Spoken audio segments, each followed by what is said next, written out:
Cool. Kind of hard to get past it though. Y'all better move that dope. Y'all better move that dope. Hey, y'all better move that dope. Y'all beat, bro. Y'all better move that dope. Boom. Y'all better boom that. See, boy, you've been saved for too long. You don't know the song. No, yeah. I'm hitting the upbeat. Oh, you're doing it on purpose. Yeah. Okay. Like a drummer. Clapping on the 1 and 3. Absolutely. Okay, welcome to another edition of Off the Cup. It's your boy Terrence Baldwin and your boy Pastor Beez. We've been gone for a while, and when you have such a popular pastor that's traveling all over the world in Africa, boy, you got to catch us up on that thing, man. We're gonna talk about it. Yeah, and it was beautiful. And I know you would love it. You'd appreciate it. I've actually been to Africa. What part? Durban, South Africa. Awesome. And Nigeria. I love it. But we're gonna compare Africa trips in a minute, but we got to get going. We're a little. I got something special for you today. I've ordered lunch. I want y'all to welcome to the stage, to the podcast, Mr. Leon Johnson of Bayou Turkey. Y'all clap it up for Bayou Turkey. We finna eat. Back and come on up in here, bro. Let me be some smacking. A little smacking. So I'm gonna tell y'all what we got here today for y'all. Okay. We got I see kind right here. Oh yeah, real nice and hot. This is the chicken pasta. Loaded with flavor. Mm-hmm. Chicken pasta. Loaded with flavor. Hold on, what you gonna put, bro? Well, we got more. We got more. So I told y'all I was surprised. I know you wanted with your usual. Yes, sir. But we gonna twist it up a little bit. So we got something new added to the menu. This is the smoked turkey baked potato, barbecue with barbecue sauce, special Bayou sauce, fried onions, pickles, and jalapenos, packed with flavor. Wow. All right. It smells good too. So this is the granddaddy right here. This is the granddaddy. Mm-hmm. So right here we got the fried catfish, baked potato with asparagus, topped with a crawfish sauce. New Orleans, you gotta have that crawfish somewhere. Denise, pass my blood pressure pills over here. Pass them. And my cholesterol. Can they see it good? I don't know. I'm gonna take it. Now tell me. I had the po' one. You can't touch it. Right. Talk about. All right, which one is it? So that one right there is the chicken pasta. That is chicken pasta with Alfredo penne noodles, topped with obeyed garlic bread, not just garlic, obeyed garlic bread. Obeyed, yeah, we obeyed them. Obedience is better than a sacrifice. You know what I'm saying. So that right there is the fried catfish, baked potato with asparagus, fried hard catfish with a crawfish sauce. Mm-hmm. Lots of flavor. And then this one right here, I'm very known for my fall on the bone smoked turkey legs. That's pretty much the smoked turkey meat. That right there has barbecue sauce on it, my special Bayou sauce, fried onions, pickles, and jalapenos. And you can also get these in pasta. wow. I can't wait. Wow. You can't wait. Yeah. I don't know if y'all gonna be able to finish the podcast. We're gonna finish. We're gonna finish. But I'm gonna get back to work and let y'all get back to business. Man. Listen. No, look, what are they located? Oh, that part. 3848 Harrison Road, Montgomery, Alabama, Bayou Turkey. You can follow us on Facebook, Bayou Turkey as well, Instagram, and Snapchat, Bayou Turkey. On Roll with the Taste. We 7 days a week, Monday through Sunday. We take no days off at the restaurant. So any day of the week, come pull up on us at from 10:30, 5, Monday through Thursday, 11 to 8, Friday and Saturday, 12 to 4 on Sundays. Well, it's going down. Thank you, Leon. I know you got to get back to the spot. Hold on, because I don't know addresses. Okay. Tell me what landmarks. Is that next to the Dollar General? Next to the Dollar General. Next to the Dollar General. Spot there. Used to be a pizza spot. But now it's Bayou Turkey. Now it's Bayou Turkey. And we're going to be here for a while. Yes, sir. You're not doing the food truck no more, huh? You ain't got time for that. Not right now. I'm getting settled into this building. I think the building is what the people want it. So settled into that. So, boy, I'm going to let y'all get back to it. Trying to eat that whole I'm night. real hungry. See y'all soon. Yes, sir. Man, we about to be getting back. Look, if you want to be a special guest here on the show, look, Yeah, you gotta stop eating and I'm fix real that, hungry, dog. man. I caught that thing. You saw that? Yeah, you did. But look, it's off the cuff. It's going crazy in here in the studio today. We got Bayou Turkey. Please go by and support that brother. Lord have He mercy. been at this thing for a while. And we have another special guest today who just walked in. Look, we ain't even 5 minutes in, Man. and we have my frat brother. I'm wearing this shirt in honor. Don't. I ain't said nothing about you. Please don't be intimidated. Lord have mercy.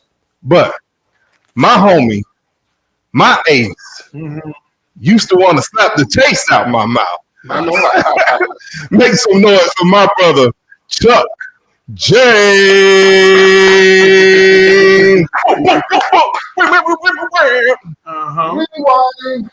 Him is here. Yes, sir. Come on up. Where am I going, man? We got your seat up here. You right here in the sun. You got to eat with us too, bro. Because I'm hungry and my mic is far. I know not to get in front of between the preacher and this. So, That's right. what's up, brother? What's up, bro? How you doing? I'm Wow. good to see you, man. Good to be seen. So you want this catfish etouffee, or you You got asparagus on it or it's baked potato? baked potato. Huh? Go ahead, man. Whatever your preference, man. I ain't gonna mess up. I'm not gonna eat on your plate, man. No, man. I had the catfish yesterday when I went up there. Okay. Where is Bayou Turkey located? Right here on Harrison Road, over the Right bridge. side, you know where the little cars, where the Dollar General is. Okay. And then there's a little car, what is it, Perry Hill Automotive, I believe? Yep. Right there in the cut where Capital Music used to be Okay. back in the day. So, bro, how's the pasta, bro? You all in over there? God. The first thing I ate all day. But this was amazing. Denise, you checking the audio? We good over there on Facebook? Yeah, Good. I need some more bread so I can sop up all this sauce. The boy said, "Sop up." You gotta sop it up. Oh, Probably got your fork in here. Yeah, it's a fork in there, man, I might not need a fork, man. I'm mobile, baby. We eat this with a finger. Grandma, you some of that cornbread up in the green? Yes, sir. Eat with your fingers. Lee, let me tell you this. You may or may not know this about Chuck James, but Chuck James is quite the chef himself. He's a cook, Doc. Like, I never really paid attention to red beans and rice until I had this dude's red beans and rice. So is that something that comes with growing up in Mobile, or you got that special touch? Man, I think it's a combination of both. My nom de guerre, my alias is Raekwon, because I chef it up. So No, I like it. I like it. but, it's just something that all the men in my family, man, we pride ourselves on cooking. So the women can cook too. Mama, I know you might be watching, but the men in the family, we take pride in it, man. So we iron sharpens iron. So we're in the backyard, who can make the best, most flavorful brisket, the tenderest brisket, the best ribs, best gumbo, best lasagna, best red beans, whatever. that's what's up. Who can cook a coon with some potatoes the best? Not a coon with sweet potato. Not the I'm cook. joking. Oh, I was about to say, boy. I got a story for that, but that's for another day. That's what's up, man. So I remember Chuck James back in the day coming up with, when you were coming up, growing into the Chuck James you are today. So tell me about the journey, man. What was it like going to get your law degree? You went to Alabama, right? Anywhere before Alabama or after? Yeah, I graduated from high school, Murphy High School. Team that got blew out 100 today. Oh yeah, I heard about that. That still stings a little bit. Were you there? I was not there. But Williamson, if we were to get blown out 100 to zip by anyone, Williamson, I don't mind it. That's Marcus Russell, T. Martin School. Oh, okay. Wow. So a good friend, Dr. Albert Russell, over at ASU. Okay. So the neighborhood rivalry. The schools actually pull from a lot of the same areas, but I'm glad to see Williamson, revitalized in terms of their athletic program, because that's part of Mobile, Maysville. They take pride, kind of like Carver Hill. They neighborhood school, and they support it. So I don't mind losing to them, but it did hurt. But graduated from Murphy, went to Rhodes College, Memphis, Tennessee. Went there with the intentions of playing football, and my major was I wanted to be Dwayne Wayne, not Dwayne Wade, Dwayne Wayne, from different world. I wanted to go to well, it was the opposite of Hillman. It was roads are similar to Huntington. Gotcha. But Birmingham Southern. But I wanted to major in international business with a minor in Japanese. I wanted to go work for Konnichiwa Electronics. Mm-hmm. And I took my first accounting test, and I was like, well, maybe this business part ain't for me. So had a good time at Rose, pledged Alpha Fall 93 Nueva chapter, but I transferred to the University of Alabama shortly thereafterwards. Gotcha. And, just really had a good time in Tuscaloosa, man, for 4 years. Met my wife there, went to law school, graduated in 2002, and started practicing in Mobile at the district attorney's office. Mm-hmm. And my wife was like, I don't want to move to Mobile. I don't care about Mardi Gras, seafood, being close to the beach, New Orleans, luxury. If you're going to be with me, you got to move to Montgomery. And I was like, well, I'll think about it, but I got to have a job first. I'm gainfully employed here as a prosecutor. Right. And couple of weeks later, I got a 3-way phone call from her uncle, the legendary Jock Smith, and he was like, Chuck, what you doing, man? This is Uncle Chuck. Uncle Jock, I got my law partner. You may have heard of him, Johnny L. Compton Jr. Johnny, say hi to Chuck. Hey, Chuck. And they so I got to talk to Jock and Johnny Cochran, and they convinced me that they wanted to teach young African-American lawyers how to do civil litigation. Because up until that point, most African-American attorneys, with some notable exceptions, were primarily either civil rights lawyers, criminal defense lawyers, maybe some family law, but they very rarely had an opportunity to go into the courtroom and litigate high-dollar cases against, large corporations or big insurance companies, HC Wheeler, medical malpractice. So they gave me an opportunity to do that, and so they nurtured me as a young lawyer, gave me the confidence, the skills, and the compassion, the care and the compassion to go out and represent injured people in their time of need. So that's kind of how. That's what brought me to Montgomery, man. Jock Smith and Johnny Cochran, as well as Gloria Munnerlin at that time. But, don't get in trouble, bro. I refusal to advocate her throne here in Montgomery. She's gonna come into 251. Nah, like y'all like kind of funny down there. Yeah, she Montgomery through and through. Oh yeah. Hey, Smiley Court named after that family. T.S. Smiley Elementary. So, Wow. That's our lawyers, folks. My granddad was a Smiley. Mayor Smiley, he was president at Trenum. Lucius Smiley, another one was president at Carver. Long history of educators coming out of Snowden, Alabama. So, well, I'm gonna switch it up right here because Chuck and I we hung out Friday night. Yeah, we did. It was HBCU weekend. And he was mad because I got a picture with Thelma Evans. Oh man, you were late, bro. I had already seen Thelma earlier that day. Yeah. And he just mad because you only got Michael Evans autograph. There you go now. You better speak freely, but watch what you say. Right, free speech, man. Right. It's America. But no, Montgomery was off the chains this weekend. Really was. It was the center of Black college football because we have Morehouse, Tuskegee, which was the best game this weekend. I'm sure it was because we didn't have no competition. Yeah. And it was homecoming for Alabama State University. I heard it was lit over there. Oh yeah, it was lit. It was lit in the city. It went down. And man, it feels good when your team winning like that. You know what I mean? Yeah. So quarterback over there, dog. Mm-hmm. Yeah. So look, it was so much stuff going on downtown. Friday night, Saturday, all day, day and night. Mm-hmm. And it's kind of sad that we had to end it the way we ended it. And so do y'all have any thoughts with the mass shooting that went down this weekend? How do y'all feel about that? Because the city is just outraged. It really kind of gets on my nerves to see how many people are finger pointing, arguing. So what are y'all thoughts on it?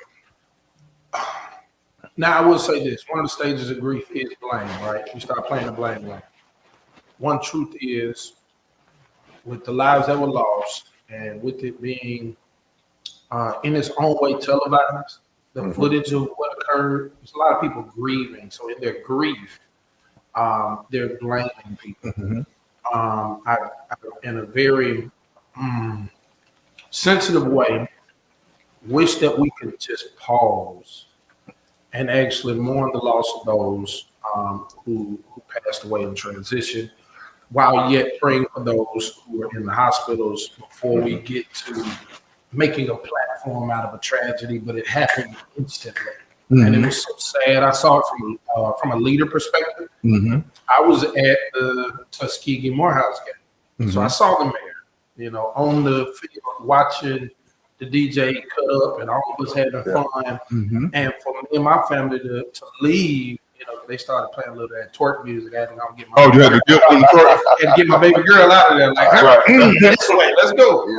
Twerk music, we'll find her. Oh, that Glorilla came out. Like, I said, and she started doing like that. I said, no, ma'am, we going this way. And so we left, got home, and then to get home and see what occurred, I can only imagine how much of a drastic shift of emotions it was on the mayor, because he had to be there. And I think about those types of things because as a pastor and a fellow leader in the city, man, you have amazing high moments, and then there's like some incredibly low moments. And that shift in between can be very difficult to navigate. But then to even see maybe a few minutes afterwards, all the blame is how does something like that automatically become a political issue? It's our society. So would it happen like that anywhere? Yeah, I mean, every time something happens, it's like last year, Tuskegee's homecoming, we had a shootout. Heads rolled. They blamed the mayor, they blamed the president of Tuskegee, they blamed the police chief. I don't recall it becoming a political issue. Because it happened, honestly, because it happened at Tuskegee. It didn't happen if it happened in Lee County, one county over, it would have been a political issue. If they had shot up Auburn's homecoming, it would have been an issue. But because it happened at Tuskegee, and primarily only affected African Americans and African American institutions like Tuskegee, African American businesses in that town. But I think in this instance, where you are in the heart of downtown, Montgomery, the entertainment district, you had people from all walks of life. I mean, we were, like you said, we were down there. Man, that is one of this weekend. Absent Saturday was one of the best times. I've been in Montgomery for 22 years. That was the most fun that I had in Montgomery, supporting these local businesses, going to Wishbone Cafe. Happy to see the crowd. Paul Dallas is an institution. Every big event, every homecoming, every Turkey Day Classic, man. Everybody migrates. That's kind of like, that's our cheers. It used to be top flight, out of rows. And Paul has stepped into that role, man. And everyone, everybody knows your name. It's friends amongst friends. But to see, and this last year as well, Tennessee State's homecoming got shot up. I was talking to my friend DJ Trucker. He was performing at South Carolina State's homecoming Saturday night. Same night as Montgomery, the Montgomery shooting. They had a shooting incident at South Carolina State. Same thing, 12 people. 12 people got shot. So it is, but whenever a crime happens in a majority, seems like majority African American city, or you have African American leadership, they expect for the politicians to raise the children. In this instance, Mayor Reed was, you can't expect from Mayor Reed to be standing on the corner of Bill and Commerce, telling people to just crowds to disperse. You can't expect for him to drive a school bus every morning, go to every neighborhood in Montgomery to make sure the kids get on the bus, get dropped off at school, that they've had breakfast, that their clothes are clean, that their homework is done. You can't expect them on Sundays to drive a church bus to make sure that every child in Montgomery goes to church and hears the word. So the responsibility, it ultimately falls back on the parents, falls back on the home, the village, and quite frankly, man, we failed multiple generations of our children because we only care about our family. We don't care about what's going on the west side because we live on the east side. We don't care about what happens on the west side. And I think that's kind of those, as Malcolm X once famously said, those chickens are coming home to roost now. Mm, You've got multiple generations mm, being raised by wolves, yeah. with no parental guidance, no structure, no accountability, no Mhm. morals, um, no. And I'm not trying to generalize here, but I'm just saying, like, obviously we know where the problem is or who the problem Absolutely. is, but how do we solve that? I don't know. But it's not going to, it can't befall a politician, right? The president. You can't expect the governor. You can't expect. I remember when Barack Obama got elected. My dad, God rest him, he was like, "Use it." Finally, somebody for these young black men to look up to, so they can pull their pants up and, start wearing blazers and ties to college and a role model they can look up to. I was Yeah. like, Daddy, that's not gonna fix it. No. You look at the murder, the cities with the highest murder rates or the highest crime statistics. Traditionally, they're African American cities, African American controlled cities. When you're looking at Chicago, Birmingham, New Orleans, Philly, Detroit, all those are majority African American controlled cities. So looking to the mayor to raise your children or teach them gun safety or accountability, personal responsibility. Not And gonna do it. and I think I haven't heard him say this, but the mayor is looking at the gun laws, the loosened gun laws over the previous years, and saying, "Look, I'm not responsible for this." Right. He didn't make the concealed open carry law. Mhm. That wasn't a mayor. Right. That was a state law that was enacted by the same people who were criticizing or who were so outraged by what happened. Right. They're the ones who pushed that law through. Um, and unfortunately, it doesn't just, it applies to everyone, not just those who vote in who check the R box in the voting booth or the D box in the voting booth. It applies across the board. I think the big thing you just said it, but most people aren't hearing this statement that there is no definite solution Mm-hmm. that we should be thinking of that says this solves it, but we should be thinking of what do we start to Right. start working towards what is the solution. Right. And there's so many small nuances that you just shared, and I think all of us have been working towards it, but we haven't been doing it collectively. Absenteeism in the school system, male presence in the schools, actually having a word that will entice and or bring young folk to church to teach some level of morals or discipline, while yet having decent role models that are before them for them to be exposed to better than potentially what they are around. There's so many small nuances, but I think I would even say it seems as though there's no larger agenda for ourselves anymore Mm-hmm. that we are working towards collectively. Individualized. Absolutely. So the title for this show is called "Speak Freely, but Watch What You Say." Watch them out. Because here recently there've been quite a few things that shows that like our First Amendment is like under attack. So even while we're talking about the unfortunate events of this weekend, there was a moment where Mayor Reed was making a point about if you don't value your life to the point that you will go into an area of innocent people and shoot it up, don't take innocent lives. Basically, go jump off a bridge and impact your life. But I saw so many people on social media they're going to take that soundbite and they're going to save it for election time, but they tried to make it something that it wasn't, as if he was sending a message to mentally ill people, go hurt yourself.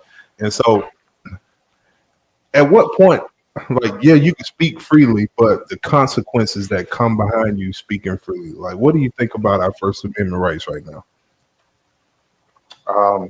Wow. You know what? They say beauty is in the eye of the beholder. Mm-hmm. And I think criticism when it comes to free speech is in the ear of the listener.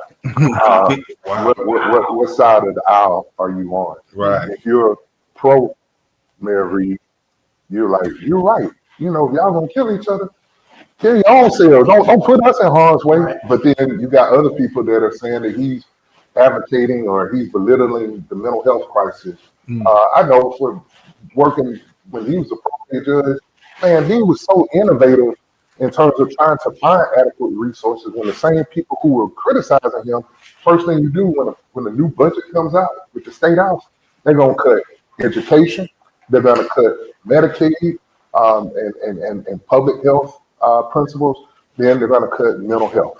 So Judge Reed was marshaling his resources when he was probate judge to make sure he recognized the mental health crisis in Montgomery County. And he bent over backwards, putting time and money often to his own detriment to make sure that we had adequate mental health resources, because the folks that run the legislature, the folks who are in charge of the state government, they could care less about the mentally ill. They could care less about educating our children, because all their kids go to private school or they're in magnet school, so they know they're going to be straight. They don't care about the infant mortality rate or the fact that young black women in Alabama, the mortality rate in Alabama for black women during pregnancy is significantly higher than it is for other similarly situated black women and other similarly situated women, both within the state and outside of the state. They don't care about that, and now they're trying to weaponize what he said. He's been on the front line for a while now. Right. I've seen him personally advocate for mental health. So when you just receive that message, however it makes you feel, without really listening to it or getting at the heart of what he's trying to say, they just want to take it and run with it. And compare that statement to some of the inflammatory comments made by the United States Attorney General, made by people in the Alabama senators and congressional people, the commander-in-chief. I mean, what Mayor Reed said pales in comparison to some of the stuff that has been said, written, tweeted, shared on Instagram or Facebook. So, it's an eye of the beholder. I think we have the clip. Play the clip just in case for those people who hadn't heard the clip. People have to have a respect for life. They have to have a respect for the lives of others. And to have a heinous event like this take place prior to midnight in the busy part of our entertainment district is reckless and it's selfish. You don't care about your life, well, jump off a bridge. You don't pull out a gun and shoot in a crowd of people. So when you have more context, again, what he was saying, if you don't value your life to the point to where you're going to go take some innocent lives, just jump off a bridge. That just affects your life. You know what I mean? And like we added to that context, we're talking about a leader who himself was just enjoying an amazing moment in the city. Right. His university just came from a 17-0 deficit to win the Morehouse Classic game. Wow. Amazing game, people enjoying themselves, and now he has to report on the scene of a crime to that level of severity. Doc, I think he did a great job of keeping his emotions in check while still addressing the matter at hand. People gonna take it all types of ways. Sometimes you just gotta get it out. He handled it far better than I would have. The mayor, he doesn't live in the ivory tower. He lives in town. Absolutely. He was there enjoying his alma mater. He had not only Alabama State's homecoming, but Morehouse Tuskegee, just a classic HBCU rivalry. He's hosting people from all over the country in his city. He's out there enjoying the event with his wife, with his children. Right. So he's right there in the midst of it. I mean, another 10, 20 minutes or so, he could have been out on Beers and Commerce. His wife, his children his sons could have been out there. Absolutely. So, Bro, do you realize we were on that same corner 24 hours prior to that, bro? yeah. That blew my mind. Yeah, I see y'all on Facebook. We pray that y'all like, that you love, or you subscribe to Digital Media Collective. Do that for us. Y'all on there, they asking what we eating because we keep putting our heads down. So that's a perfect transition to It's good too, y'all. let's do the little spot. Go for it. All right, let me put you on something serious right here in Montgomery. Bayou Turkey. These folks have taken turkey to a whole new level. I'm talking Creole style flavor that'll make you rethink everything you thought you knew about turkey. Yes, Lord. They've got it all. Catfish too. Hibachi turkey, loaded baked potato, turkey tacos, turkey melts, and let me tell you, that catfish po' boy, straight out of Louisiana dreams. So if you're tired of the same old lunch spots, slide through Bayou Turkey and taste what Montgomery's been missing. Follow them online or just swing by. Trust me, your taste buds will thank you. So that's what we're eating. I'm eating the smoked turkey, baked potato. You got the catfish. Catfish Very steak. good. Mm-hmm. And it's baked potato. Yeah, no. It's a baked potato. mashed potatoes It's a potato underneath. Yeah. So I had that same catfish, but it was on a po' boy yesterday. I had a whole bunch. Yeah. Down to the little. Big back. Big back over there. Bro, I was hungry, man. Yeah, well, you ain't waste no time, bro. I done did the first half of the show. You ain't been talking. What we talking for? But no, so let's change the mood a little bit. Shout out to my ASU Hornets, who are, I don't know if they quite have us number one in the SWAC, I but think y'all- definitely after this week, once we take care of Jackson, we will be number one in the SWAC. And I think I saw somewhere where we were like number one in the SEC. And let me tell you, They put, hold on. You're Can I lying finish now. talking? Can I finish talking? We're doing so good. They actually ranked us number one in the SEC. the devil is a liar. And he's wearing an Alpha shirt right now. Nah, man, y'all are doing amazing. I'm so proud of y'all. Me and them got whoop this weekend. Yes, sir. At Texas State. And I think y'all got it, man. I'm telling you, y'all got Magic City Classic. Y'all got it all. It's done, I think. Alabama State gonna get that revenge, right? A&M. Gonna go to Okay, Jackson. yeah. And then we're gonna come tight A&M up the week after that. Y'all can have it. Y'all can have it. It's just gonna be a party at this point. Ain't no need to plan. Matter of fact, what we gonna do is we're gonna see who quiet is the best. That's what we're gonna have to do. At Well, this you know, point. back when I was coming through, we used to wear y'all out. No, sir. Oh, well, yeah, that was about 10 years before I got to college. Yeah, true. But I hope everyone who was out and about and enjoying all the festivities on campus and in Montgomery this weekend, I hope that y'all travel and support Coach Rob and the Hornets. They're gonna, Jackson's gonna be a very hostile environment. So, Right. That's a big time rivalry, big time SWAC matchup. Go out and support the Hornets. Speaking of environments, Okay. I heard y'all had some fun down in Florida A&M. Man, so let's talk about it. So at FAMU, I'm pretty sure y'all saw the play the clip. You got the clip of the honeybees. I heard he got a little petty. Congratulate them. They're now the new face of Ozempic.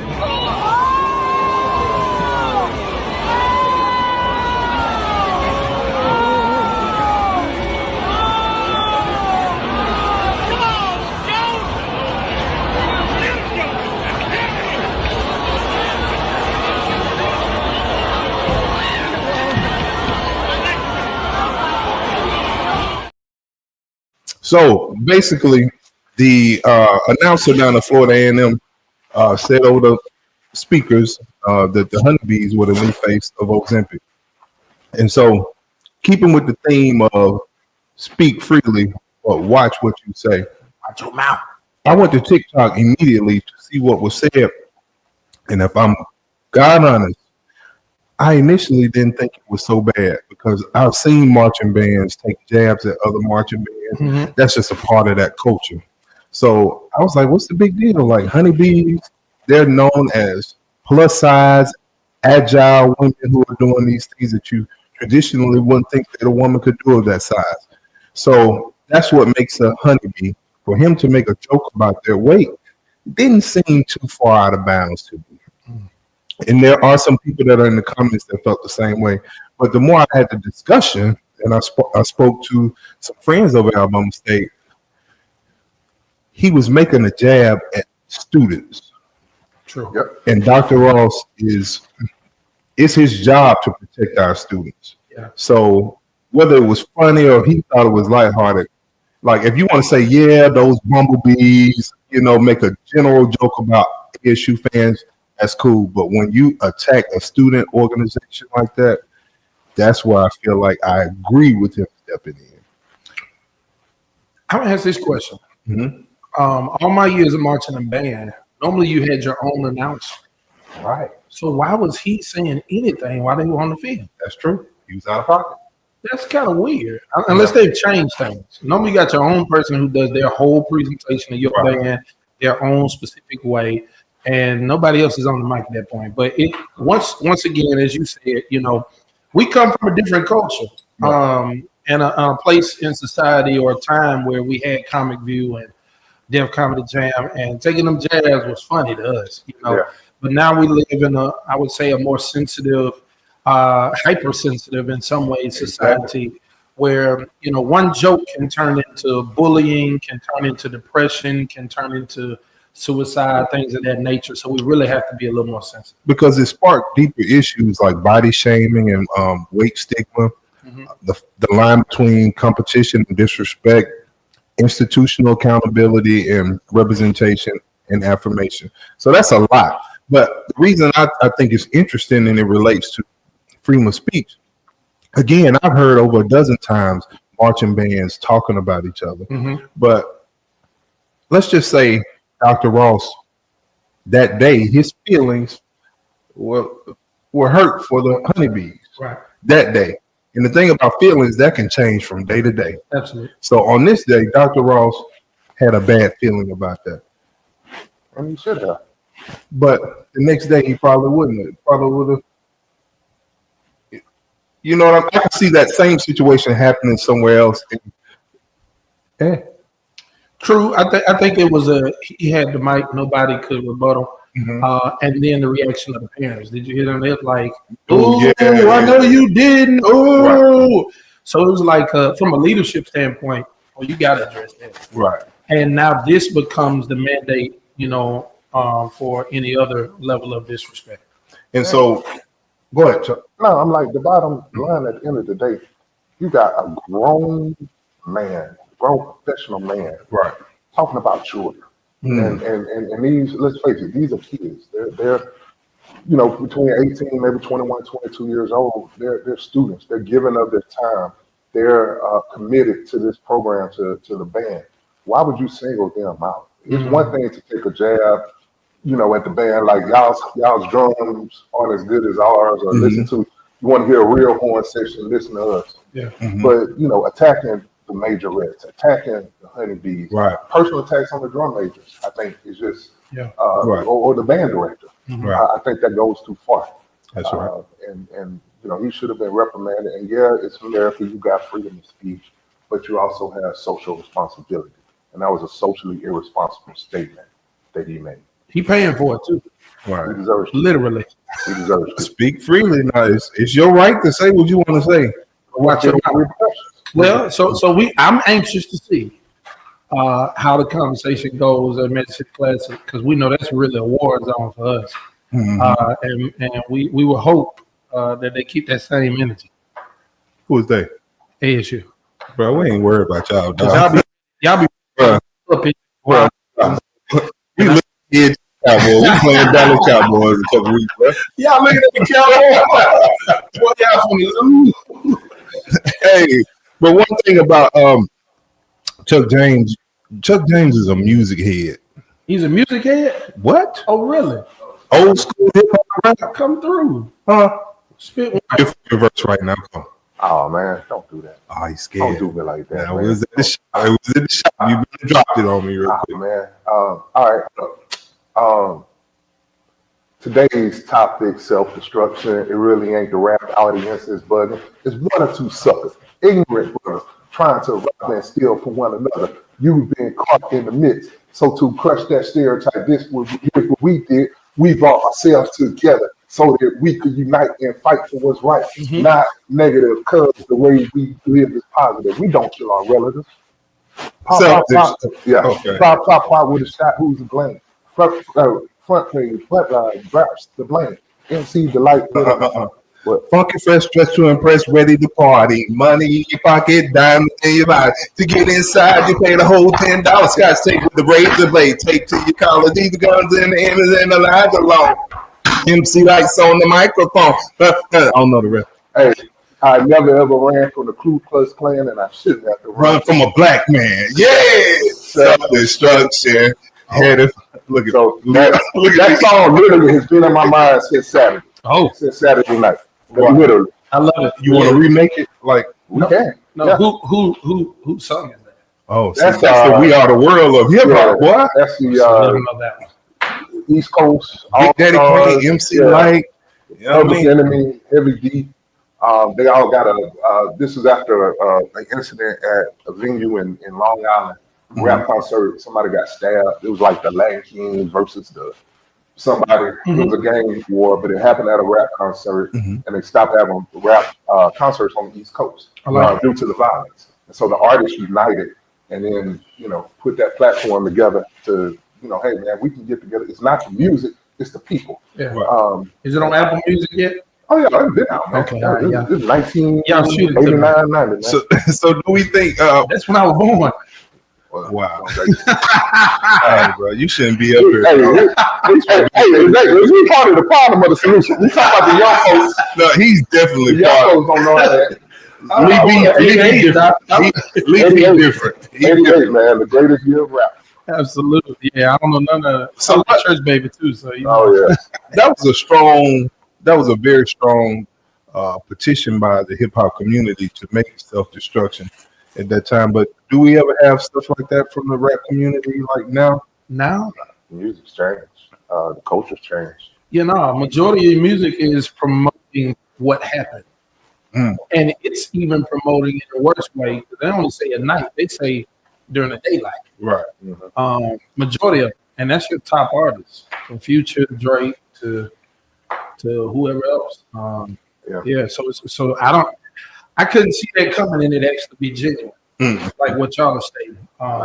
It's not, and there's no unity because back then there were fewer record labels. Everyone was from the same neighborhood, the same borough.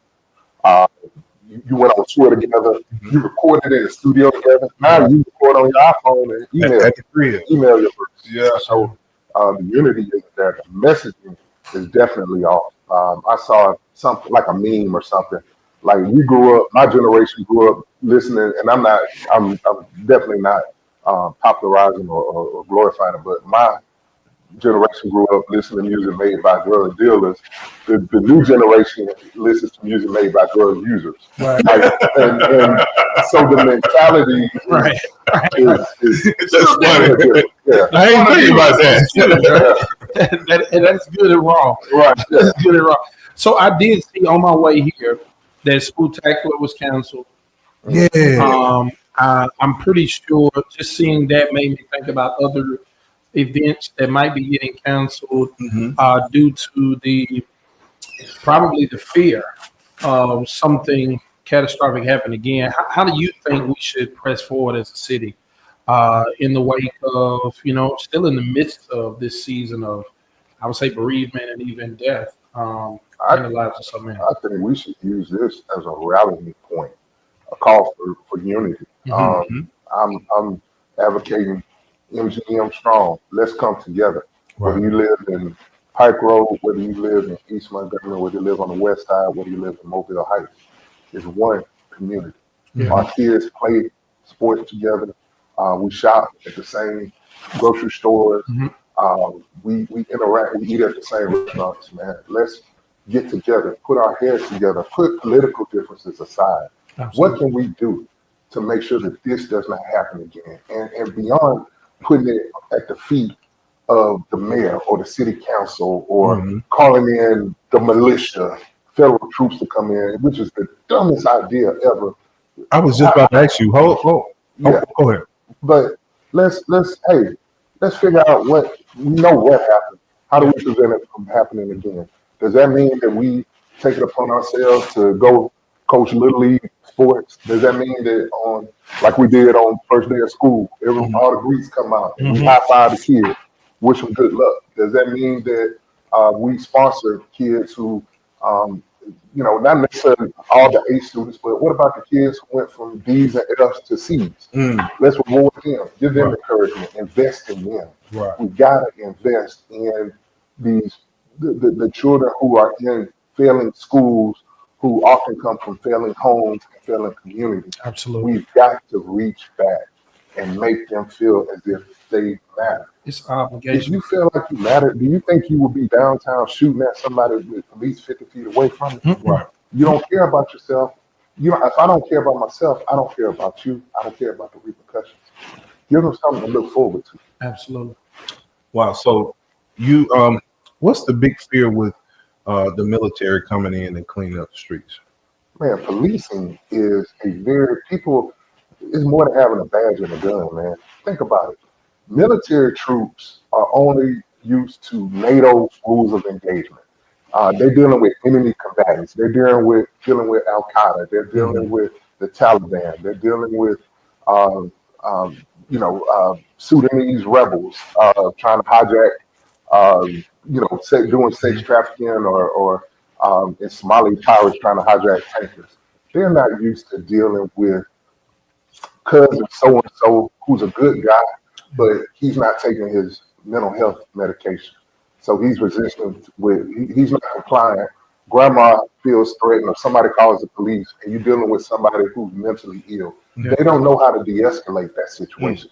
They don't know how to de-escalate a civil dispute between a husband and a wife. They may come in a little too heavy-handed and somebody may actually get killed, whereas police have training to handle those situations. And policing, like I said, it's more than just having a badge and a gun and pulling folks over, kicking in doors, man. Yeah. By far, most police officers are good people, and they're here to serve, protect, serve is their mission.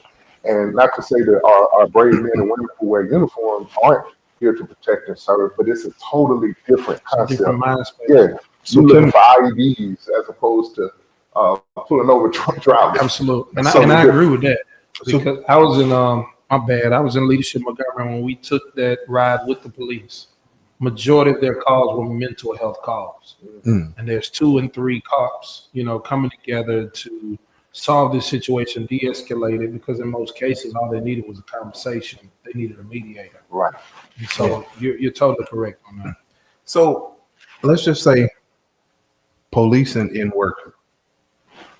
The YN's taking over the street. They shooting up. We canceling spooktacular. We canceling stuff that makes our city vibrant because we can't control them. We can't police them. So I don't know what's wrong with a higher power that has responsibility saying we're going to take it to another level if policing ain't working. But what is that higher level? Are you willing to sacrifice? Because when they come in, the good gonna get thrown in with the bad. Everybody's gonna get a whooping. Like they used to the grandma house. Yeah, everybody getting a whooping. It's gonna be. We already have a problem with our young men and our young women being unnecessarily entangled within the criminal justice system. It's gonna get worse. Absolutely. Are they gonna only police downtown in East Chase? Are they going to be on the west? Are they going to go into the west side? Well, because they're only policing downtown the East Chase, that's going to make crime go up, and where Big Mama stays. In those neighborhoods, the shootouts are going to be there. Straight bullets. We already know they can't aim. They're not accurate with the firearm. So you're going to have little girls, some windows going through, hitting little girls as they're playing with their Barbie dolls. So is that what we want? So you're saying that ain't gonna solve nothing by bringing them? Yeah, he's saying there's a whole other level of intensity, and I brought up spectacular, but I just want to go back and say we don't know why it was canceled. Yeah, I heard they got another. Yeah, they got another event. Yeah, it might not have been because of fear. It's something totally different. Yeah, has the fair been canceled? No, Right, that's still going on. it's still a ghost town out there. Yeah. At the fair, Yeah, it's been a ghost town. people not going. Yeah. Before the shooting, I ain't even heard that jingle though. Well, let me take. Now think about People this. come from miles away. Well, think about this though. Number one, Y'all was supposed to say, but go the ahead. fair. no one knows any of this jingle. The fair is not cheap. Was that your jingle? Nah, no one knows any of this jingle. Oh yeah, 3 for me. 3, 3, 3. Chill out. That one Don't, yours. don't bring that up. Don't bring that No up. one knows that Yeah, one. let's go on with what you were saying, bro. So, but I mean, you think about it. Free tickets, Tuskegee Morehouse Classic, free atmospheres to be in. Wasn't nobody at the fair this weekend at all. When Anthony Hamilton coming? That's probably this weekend. So fair just open, right? Okay. Then they go all the way until next week. I think this might be the last week. This the last week, and it ends what, maybe Tuesday? Because they're It out of school started Monday. Friday. It started Friday, right? It's normally about a week and a few days. Yeah. They're out of school Monday for what we used to call Fair Day back in the day. I'm gonna slide just to eat now. No, Well, that's the thing about it, man. It's expensive out there. it's very expensive, dog. Chuck James, my front brother. Yeah, Yeah, so he's saying it's it should be expensive, expensive. man. I mean, trust me, man. You gotta buy groceries just like everybody else. Right, you got about eggs too, though. I got little thugs at home that DoorDash dozen donuts and tell the driver, like, hey, on your way, can you stop at 17 and get us a gallon of milk? Oh my God. $22 later. Ain't been chasing all like that. They think they are, but I had to. We had to put a damper on their DoorDash, their enthusiasm and freedom. I love In it. order to know that DoorDash be coming to my house all times of night for my son, man. They just be balling out. And I'm happy that DoorDash is employing people in the city, but it don't come to my house. Yeah, Really. I'm not big on just random people showing up to my house and they drive. Lady T Driving. got the cook. They driving any kind of car. Look, I don't know what they did with my food. I don't trust it. yeah. That's true. I don't trust it. I ain't But, with But yeah, what you don't want to just with the canceling events is not the solution to the problem. The National Guard is not the solution. a whole nother level. It's we need. It's gonna take the churches. It's gonna take the parents. It's gonna take the educators. It's gonna take politicians. It's gonna take, quite frankly, the music needs to change. Our culture needs to change. What do we, let's have these kids looking forward, to being something other than a gangster, a drug dealer, or a ball player. I mean, we gotta expose them, and we gotta reach back into our communities, man, and save our children. I was going to say there's many who are ready. I think we're looking for a leader. There's a lot of, there's two different types of people. You got the one person who can tell you what you need to do, and you got the other folk who just don't carry it Just out. don't do it. So there's a lot of folk who are waiting for someone to tell them exactly what they need to do, because in every sector that you just named, there's someone who's creating or attempting to create a platform because of the tragedy, which makes everybody else kind of sit back. Wow. And we need to put these differences aside. Like, hey, well, I know they're trying to do an ecclesiastical ministry to save our kids, but I'm Kojic, and I can't be with the Baptists, or the Catholics can't be with the Episcopalians, or the Alphas can't be with the Sigmas, or the AKs can't do something with the Deltas. Man, it's It's going time to to take come all together. of us, man. Yeah, It's time to come together. All hands on deck. We are at critical mass. The ship is going down. Are we going down with it? Right. The Titanic is sinking. We don't have enough lifeboats for everyone. So you can't just worry about you and your family. You got to worry about everybody on that boat. Absolutely. Look, Or else they're going to send us back on the Amistad. Chuck, have you ever been to Africa? I almost got my citizenship to Ghana while I was over there. Really? They said you might as well have options. I said you showed up. Now, I was speak at a conference in Ghana this past summer, but I had some family situations that arose, and so it precluded me from participating. But I do plan to go. You were gonna love that. That's what's up. Yeah. We need to set I something want to see the whole continent, though. I mean, it's such a beautiful, majestic place. That's a lot of traveling. Yeah, bro. I You know, gonna be there a couple months. No, I'm just saying, but like the west coast of Africa is important because that's primarily where we came from. But you apartheid things that took place in South Africa, but it's also beautiful in terms of the wildlife. Then also we got a lot of frat brothers that I'm cool with that were from East Africa, Ethiopia. Oh, y'all Kenya. international now? Yeah, man. Come on, chill out, boy. Chill out, boy. Since 1906. There you go, Star, bro. Go down. Oh, but he know how to stick them in there. I saw some signals over there, though. Really? Oh, yeah. Were they custodians? No. That was good. No, you tried. And it was very professional. You should have got a little more gutter with it. I said custodians. You got to dig deep. Yeah, my bad. Were they floor managers? No, sir. No, sir. No. Ghana was beautiful. Senegal was beautiful. I had an amazing time there. Really did. And they rewrote a lot of history in my mind that we were trained and taught. And I took tests on and I made A's, but it was a lie. Mm-hmm. And so that was a beautiful thing as well. It was interesting going through those slave dungeons, though. Man. Doc, Slave dungeons? bro, Yeah. the emotions. You can see scratches on the walls. Really? Bro, that thing. Ooh. Really? We get in there, they legit Gory Island. closed. Yep. They closed the doors, Doc. You can't breathe for real. It's hot. And it's like 20 of us. But it was 150 of them in there. Wow. Bro. That thing Yeah, bro. Don't let's not go there. Well, Touching look, down. man. Have you ever been to the African American Smithsonian Museum? Once, DC? when I was younger. Okay. Better go for the closing down. Yeah. But man, they What got they like, moving to? What they taking the stuff? well, I don't know where they're gonna take it, but I'm saying with the current administration, they're not funding it because it It tells the truth. yeah. And it's the truth he don't want to tell. It makes some people feel guilty about past transgressions and Rodney King. Can we all just get along, move along? Yeah. Nothing to see here. So, It won't stop nothing, though. Right. It won't stop nothing. Well, look, y'all. This Did he is give a hard date? I apologize. Did he give a hard date after when he closed him? well, I'm not sure. I'm not exactly sure. I mean, but I'm just saying that's been on the agenda, Right. on the right wing agenda. Things like that are culturally not relevant or insignificant. Why do we need to preserve and document and keep reliving this stuff that happened? And everybody's over it. There are no after effects of slavery. And it's quite, you know what, too? It's kind of ironic that that shooting took place right down by where the slave market was. You know what I mean? I mean, it goes full circle. Everything, it revolves 360.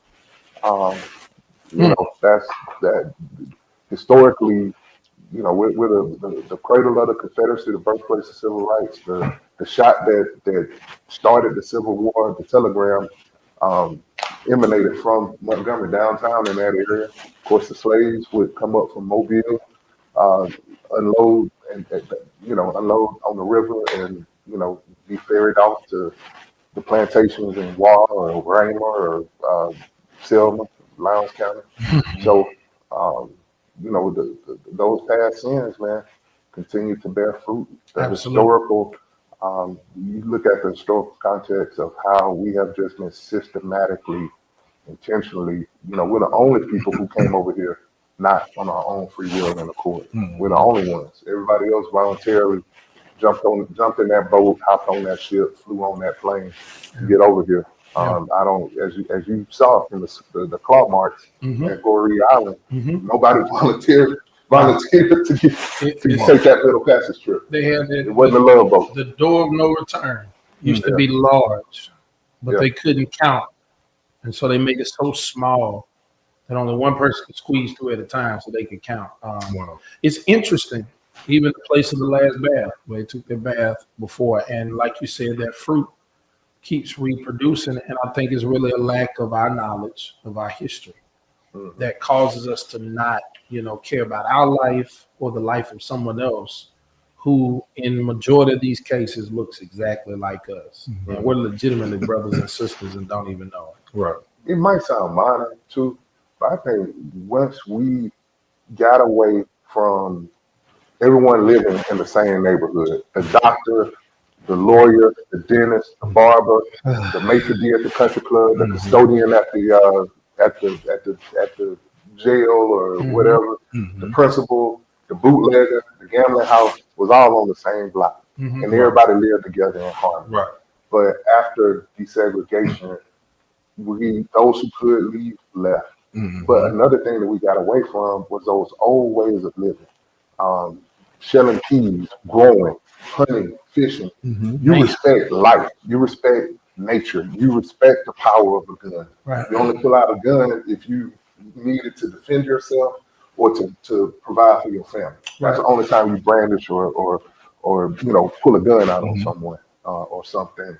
And we just totally gotten away with that. These kids, they don't, when you hunt, hey man, if you see a doe with a fawn, don't shoot the mom, because the fawn will die too. You only hunt certain things in season. You only plant and harvest certain crops during season. And that way of life just gave us, it grounded us to the land, to each other, and to God. You thank God for the rain and the seasons. Well, you teaching now, Doc. Man, Chuck, you gotta get back to the roots, man. This dude a historian. He ain't even really that old. Yeah. How old are you, sir? Dude, 51, bro. I'm 51, man. I thought Chuck was about 72, Sir, bro. I'm sorry, sir. I was just raised by old folks, man. Old folks with some wisdom, man. Yeah, I like learned a really, lot, man. I learned a lot. like Chuck really being fake up here. 'Cause Chuck normally, whenever I'm around Chuck normally talking about me, dogging me. Like, I was about to ask you, how old are you? I'm 37. Your beard is shedding. Yeah. It don't want to be attached to your face no more. It's running away from your brow. Boy, that boy low down, boy. Just for me wearing out. We know that good enough. Just for me. Wow, Chuck. Hey, man, we gonna pull the plug, bro. I said, wow, Chuck. That's all good. He's still taking it easy on me, man. Chuck will talk. Matter of fact, Chuck made me drive him around Friday and talked about me while I was driving, bro. Miss Daisy didn't do that. And you kept driving. Yes, sir. Man, You better respect Miss Davis can complain and hold all day long, man. Slow down, ho! Nah, man, I was just making sure that you were cognizant of what was going on. and abiding by the rules and regulations of the roadways and highways and byways of Montgomery County, Alabama. Nah, but Tell them how they can reach you, man. You told us your amazing journey to where you are. How can they check into you? Matter of fact, what services do you even provide? Well, we are the largest, by the grace of God.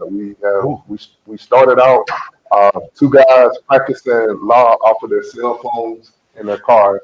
By the grace of God, we've grown to become the largest African American owned personal injury law firm in Alabama. Awesome. And we also have offices, and we got an office here in Montgomery, 2901 Zelda.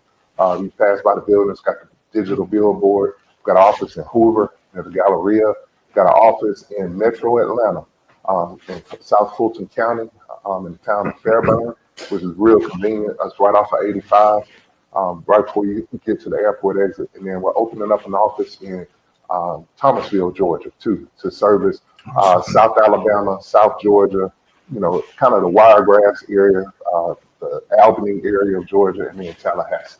So, but we specialize in complex litigation.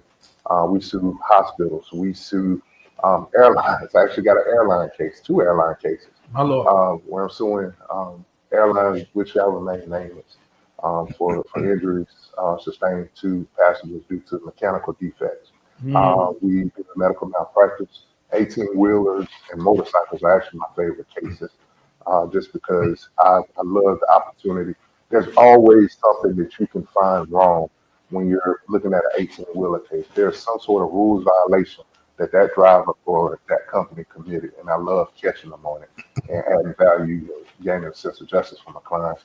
I like representing motorcycle riders because often insurance companies are biased against motorcyclists because they assume if you're on a motorcycle, you had to be speeding, you had to be a daredevil, you weren't wearing a helmet. Right. You weren't stopping at the stop sign, and I love advocating on behalf of my buddies who ride bikes to kind of flip the tables and turn things in their favor. But 855 Sirius 900 0000. That's 900 statewide, any area code, from the 251 up to the 256, 855-SERIOUS or SeriousLawyers.com. Call us anytime, 24/7. Absolutely doesn't cost you a thing. We offer free consultations, and we don't take a fee unless you win. Wow. I like it. Man, y'all support them. Serious Injury Law Group. I'm Terrence Baldwin. It's your boy, Pastor Lee B. This is Off the Cuff. Thank you, bro. Thank y'all. Appreciate it. You know, it's not too late to be a singer. It is, man. It is, man. Man, look, I tried to play a singer, but when I was going out for line, I had a 2.49 GPA, and they said, man, that's